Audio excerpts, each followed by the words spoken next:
রাঙামাটির সাজেকে লাগা আগুন 4.5 ঘন্টা পর নিয়ন্ত্রণে এসেছে। ভয়াবহ এই অগ্নিকাণ্ডে ছাই হয়ে গেছে শতাধিক রিসোর্ট, কটেজ ও বসতঘর।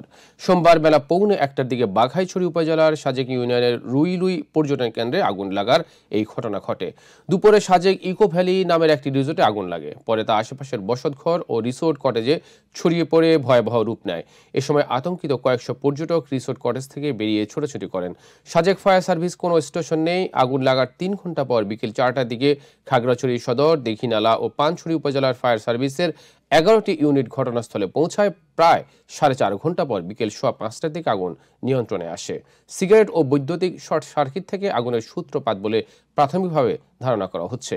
রিসোর্ট, কটেজ মালিক সমিতি জানায়, ভয়াবহ এই অগ্নিকাণ্ডে 32টি রিসোর্ট ও কটেজ, 36টি বসতঘর, 6টি রেস্তোরাঁ, 20টি দোকান সম্পূর্ণ পুড়ে গেছে।